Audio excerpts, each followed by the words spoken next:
Você vai ter que a concentração de H+ do refrigerante, ela vai ser calculada pela seguinte expressão. Primeiro a gente vai representar a concentração de H+ por esse colchete envolvendo o H+. Menos o logaritmo da concentração de H+ é igual a 5.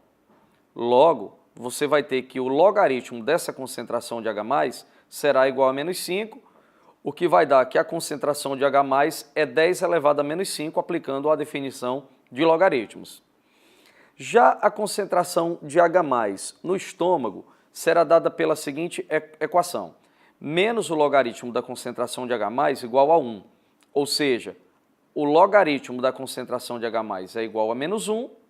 Portanto, a concentração de H+, nesse segundo caso, será 10 elevado a menos 1. Desse modo, a concentração de H+ no estômago, ele será 10.000 vezes maior do que no refrigerante.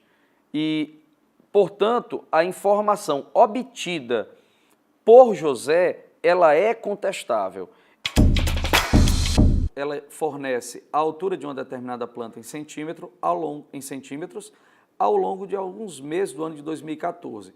E quer saber qual seria a altura projetada para essa planta, se ela continuar com o mesmo comportamento, para o ano de agosto de 2015, ou seja, um ano depois. Muito bem, observe que ela vai aumentando de 4 em 4 centímetros a cada mês. Portanto, quando chegar no mês de agosto de 2014, seguindo esse procedimento, ela vai estar com 36 centímetros. 12 meses depois, é só eu multiplicar esses 12 meses por 4 centímetros. Ela vai crescer mais 48 centímetros em um ano. Logo, se em agosto de 2014 ela tem 36 e em agosto de 2015 ela vai ter crescido mais 48, 36 mais 48 vai dar um total de 84 centímetros e, portanto, a alternativa correta é a alternativa de letra B. Você tem o gráfico que representa o preço do quilograma em reais em relação aos anos. E o que o problema te pede é o preço no ano de 2020, ou seja, é uma informação que não é dada no gráfico, mas que você irá calcular. É uma projeção. Como isso é uma linha reta, você pode escrever a seguinte relação que está aparecendo aí no seu gráfico, tá? Ó, 2005 está para 10, 2015 está para 20, 2020 corresponde a P. Então você escreveria o seguinte, ó, observe o gráfico. P menos 20 está para 2020 menos 2015, assim como 20 menos 10 está para 2015 menos 2005. Resolvendo essa equação, você vai ter que o P é R$ 25. Será R$ 25 no ano de 2020. Mas o problema é saber quanto que esse preço, percentualmente, estará representando em relação a algum outro ano aqui, no caso 2015 ou 2005. Observe que em 2020 o preço será R$ 25. Se você comparar com relação a 2005, que é R$ 10, você terá um aumento de R$ 15, ou seja, de R$ 15 para R$ 25, houve um aumento em relação a esse valor, de 250%. O preço de 2020 será 250% em relação ao preço de 2015, que é o que está na alternativa de letra E. Questão simples análise de gráfico, só observar o gráfico. Você vê que 100 cópias custam R$ 20, o gráfico é uma reta, um gráfico linear, portanto, 50 cópias custariam R$ 10. A alternativa que traz essa informação é a alternativa de letra D. Considerando que o crescimento do consumo de peixe pelo brasileiro ao longo dos próximos biênios seja o mesmo no citado no texto, o ano em que o consumo de peixe no Brasil estará pela primeira vez acima da média do consumo per capita mundial é de... Então, observe o seguinte, ó, de acordo com esse texto que foi dado, em 2011, o consumo ele aumenta em 23% em relação ao biênio anterior. Esse consumo per capita, no caso, ele era de 11,7 quilogramas. Se você vai estimar um crescimento de 23% a cada biênio, no ano de 2013, o consumo será 11,7 quilogramas multiplicado por 1,23, porque houve um crescimento, o que vai dar 14,391 quilogramas. Já no ano de 2015, você vai ter 14,391 quilogramas multiplicado pelo crescimento de 23%, no caso você multiplica por 1,23, o que daria 17,70 quilogramas. Para 2017, que é o próximo ano, você teria 17,70 multiplicado por 1,23, o que corresponderia a 21,77 quilogramas.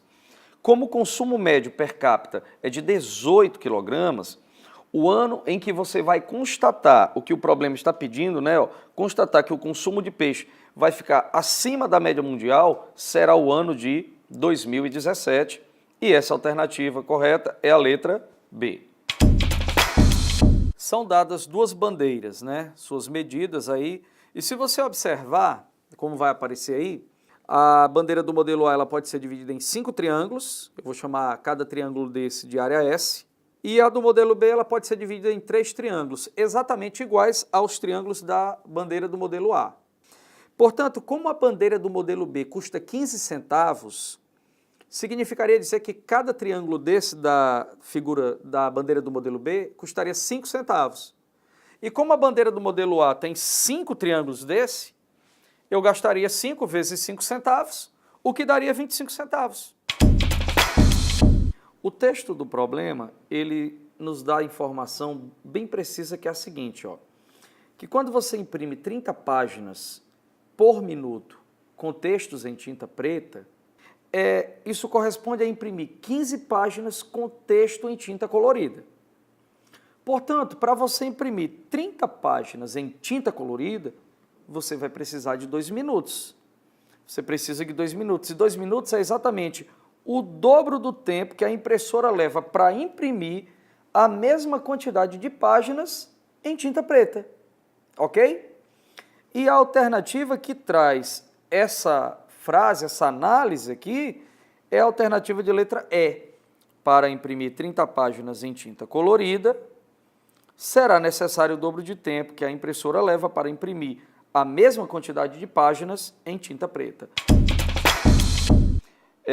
Você tem aí na figura do problema 2 garrafinhas de um refrigerante.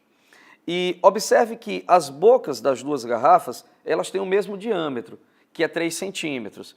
Então, quando você olha para essas 2 garrafas, aparentemente elas parecem, né? Elas parecem ser 2 garrafas semelhantes.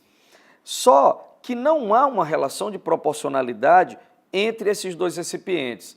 Nem uma proporcionalidade direta e nem uma proporcionalidade inversa, embora elas duas tenham praticamente o mesmo formato, não é isso? Portanto, a alternativa correta para a questão 62 seria a letra E, que diz assim, ó, elas não apresentam relação de proporcionalidade, pois as medidas das garrafas não são proporcionais, justamente porque a boca de cada uma delas tem a mesma medida. Portanto, a resposta é a letra E. Eu vou dizer que Lucas vai receber X, enquanto Pedro vai receber Y.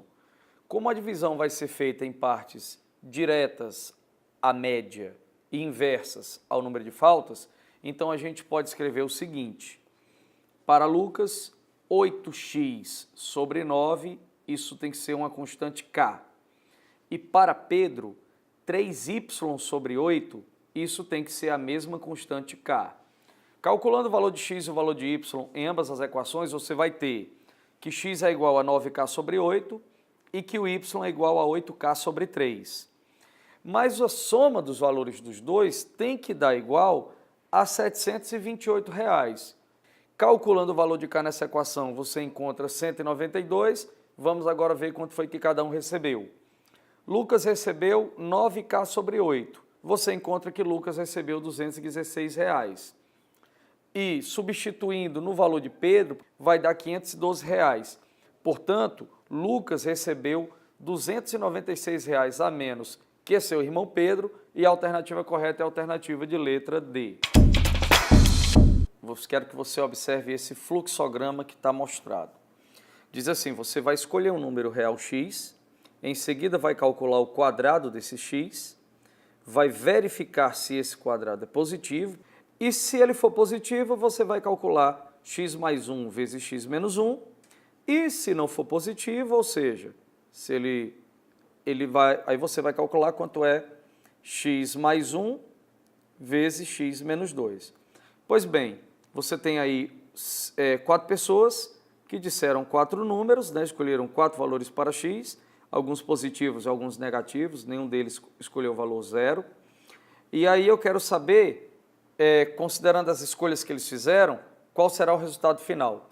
Pois bem, na hora que você escolhe um número real x e calcula o quadrado desse número, o quadrado ou ele vai dar 0 ou ele vai dar positivo, se é um número real. Como ninguém escolheu 0, então esse valor está descartado. Todos escolheram ou valores positivos ou valores negativos. Mas quando você eleva ao quadrado, você encontra como resultado um número positivo. Portanto, se é um número positivo, você vai calcular quanto é x mais 1 vezes x menos 1, que é x ao quadrado menos 1. Então, se é x ao quadrado menos 1, você tem no fluxograma que vai calcular a setinha correspondente ao sim, que é esse produto notável, e todos os resultados deles foram resultados positivos. Nenhum deles deu 0 e nenhum deles poderia ter dado negativo, porque todos são números reais, positivos. Portanto, considerando as escolhas feitas, o resultado final será o resultado que está mostrado na letra E. Será positivo em todos os casos. Esse problema é um problema simples, mas você precisa tomar cuidado porque o enunciado diz que o tempo é dado em minutos e ele quer saber a quantidade de bactérias após 30 segundos do início das observações. 30 segundos corresponde exatamente meio minuto. Então, no lugar de T, eu vou substituir o valor 1/2. Então, quando eu colocar 1/2 na função, vai ficar 10 vezes 1/2 mais 200. O que vai dar 205 e a alternativa correta é a letra B.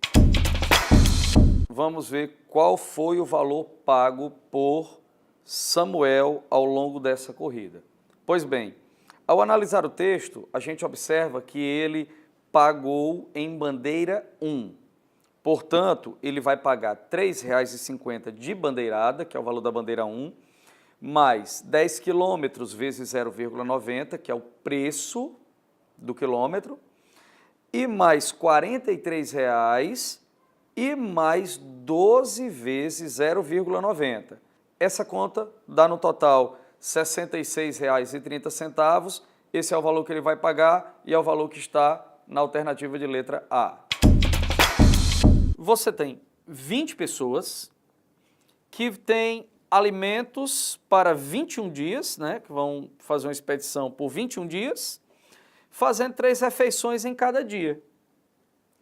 Então, ao chegar em 15 pessoas, o grupo fica com 35, vão fazer 2 refeições por dia e vão ficar X dias na sua expedição agora. A expedição agora vai demorar apenas X dias. Vai diminuir a quantidade de tempo, porque aumentou o número de pessoas, mesmo diminuindo a quantidade de refeições em cada dia. Portanto, observe que as grandezas número de pessoas e tempo são grandezas inversas. E as grandezas tempo e refeições por dia também são inversas. Logo, você pode escrever a seguinte expressão: 21 sobre x é igual a 2/3 multiplicado por 35 sobre 20. Também há uma inversão. Portanto, eles poderão se alimentar por 18 dias e essa questão tem a alternativa correta, letra B. Olá, caríssimos estudantes, cá estamos nós mais uma vez para resolvermos uma linda questão de matemática. Veja comigo a deixa no enunciado. Um pasto de formato circular plano com raio de 7 metros demora 5 horas para ser totalmente limpo por uma máquina. Ótimo! Competência 4, habilidade 16, no estudo da prova do Enem. Quantas horas essa máquina levará para limpar outro pasto com o mesmo formato do primeiro, portanto circular, mas com 14 metros de raio? Meus caros, se nós temos uma pista, uma área circular, vamos lembrar, a área de um círculo é π vezes o raio ao quadrado. Portanto, quando eu tenho um raio de 7 metros, π vezes 7 ao quadrado vai ser concluído em 5 horas. Porém, quando eu tenho π vezes 14 ao quadrado, eu vou demorar um tempo que eu vou chamar de ΔT. Naturalmente, se eu aumentei a área, também vai aumentar o tempo, resolvendo essa regra de 3, π vezes 7 ao quadrado sobre π vezes 14 ao quadrado. Minha gente, 14 é 2 vezes 7. Portanto, ao quadrado, isso vai nos dar 5 sobre o intervalo de tempo que eu quero descobrir. Note que π, cancelamos com π, 7 ao quadrado aqui, e no denominador 2 ao quadrado, que é 4, e 7 ao quadrado. Eu elevei 2 vezes 7 ao quadrado. Isso vai me dar 5 sobre o intervalo de tempo que eu estou desejoso de encontrar. Resolvendo aqui essa igualdade, o 7 ao quadrado vai embora com 7 ao quadrado, donde, portanto, eu chego em 1/4 é igual a 5 sobre ΔT. E aí, multiplicando extremos e meios, o intervalo de tempo que nós gastaremos para limpar o pasto, que tem o mesmo formato, porém 14 metros de raio, será um tempo de 20 horas. E 20 horas aparece aqui na alternativa B. Portanto, meus caros, marquemos aí a opção B de bola nessa questão tão linda que nós acabamos de fazer. Um grande abraço e até a próxima. Tchau, tchau, gente. Olá, pessoal. Na próxima questão, nós temos um problema de escalas de razão e proporção envolvendo áreas. Vamos lá? Um agricultor possui um terreno de 6 hectares e uma máquina capaz de semeá-lo em 3 dias. Naturalmente, o tempo gasto pela máquina para a semeadura é proporcional à área do terreno a ser semeado. Esse agricultor planeja comprar um terreno vizinho que é geometricamente semelhante ao seu, mas que possui o dobro do perímetro. Desse modo, após a aquisição do novo terreno, o tempo gasto pela máquina para a semeadura dos 2 terrenos será igual a... Ora, gente, a razão entre as áreas, ela equivale ao quadrado da razão entre os perímetros. Isso significa que se você tem o dobro do perímetro, 2 vezes o perímetro, isso não acarreta o dobro da área. Isso acarreta o dobro ao quadrado, ou seja, 2 ao quadrado da área. Na hora em que você dobra o perímetro, a área fica multiplicada por 4. Isso acontece quando as figuras são semelhantes. Então, recorde bem. Ora, se a área é 4 vezes maior, o tempo vai ser também 4 vezes maior, porque o texto nos informa que o tempo para a semeadura é proporcional à área. Portanto, o novo terreno vai gastar 4 vezes o tempo do primeiro, 4 vezes 3. Como nós temos que acrescentar o tempo do primeiro terreno, porque ele quer os 2 terrenos, então o tempo total vai ser 4 vezes 3 mais 3, o que totaliza 15 dias, que nós encontramos na letra D. Para resolver essa questão, você vai ter que considerar o seguinte, certo? Uma proporção feita entre o quadrado da razão entre as alturas. Não coloque como se fosse um formato linear, porque você está trabalhando com superfície, né? Então, você vai fazer x está para 300, assim como, aí o quadrado das alturas, 320 sobre 1 ao quadrado. Então, x sobre 300, né, será igual a 1024, com 2 zeros, isso dividido por 1, ok? Teremos ainda x como sendo 30.720.000 ml. Porém, para transformar em litros, isso vai dar aproximadamente 31.000 litros, ok? Então, item correto, item D.